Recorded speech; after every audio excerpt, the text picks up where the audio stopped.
महाशिवरात्री असल्यामुळे महादेवाची पिंड आपण बनवत आहे.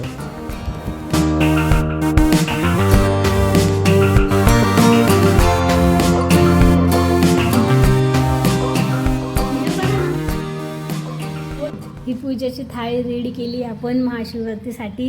हे 2 दीप घेतलेले आहे, अगरबत्ती, हळद कुंकू आणि चंदन.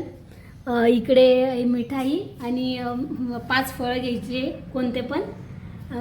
इथं इलायची, 3 सुपारी, कमळगट्टा, अत्तर, गंगाजल, जैनिवा, लवंग, तांदूळ, काळी मिर्च आणि काळे तीळ आणि गहू 21 दाणे आणि दूध.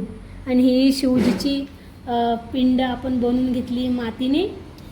त्याच्या खाली बेलपत्र ठेवायचं. हां, हे शमीपत्र, बेलपत्र आणि फूल, पुष्प घ्यायचे कोणते पण. आणि हे पंचामृत तयार केले घरी आणि धतुराचं बी घ्यायचं. झालं. गणेश जी महाराज के चरणों में छोड़ दीजिएगा. हाथ जोड़ ले, हाथ जोड़ करके गणपति नमः मंत्र का जाप करें. ओम सोमकश्च एकदंतश्च कपिलासवार्पणमस्तु.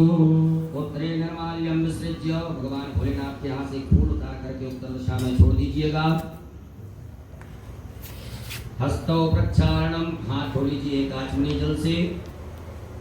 पुनः एक फूल में सब प्रकार के गंधाक्षत लगा करके भगवान भोलेनाथ के लिए अर्पित कर दीजिएगा.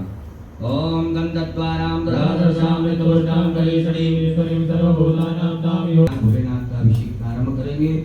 हरि ओम आय ओम भू ओम भुवः ओम स्वः ओम नमस्ते रुद्रमन्यः भवतोतैकवे नमः बाहुयापतवे नमः. जाते रुद्रशिवातनोर्घोरा पापकासने ध्यान सर्वासन्वयाग्रछन्दावजागति रुद्र प्रचोदया. ओम नाना सुगंध पुष्पाणि यथा कालोद्भवानि च सर्वान्तरया देवा कृष्णा परमेश्वर. सांब सदा शिवाय नमो नमः. चरणारविंदे सूक्ष्मा पूर्वक मंत्र पुष्पांजलिं समर्पयामि.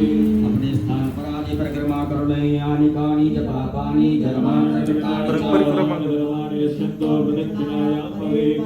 भोलेनाथ भगवान की धर्म की अधर्म का प्राणियों में विश्व का गौ माता की भारत माता की सत्य सनातन धर्म की आज के आनंद की परमानंद की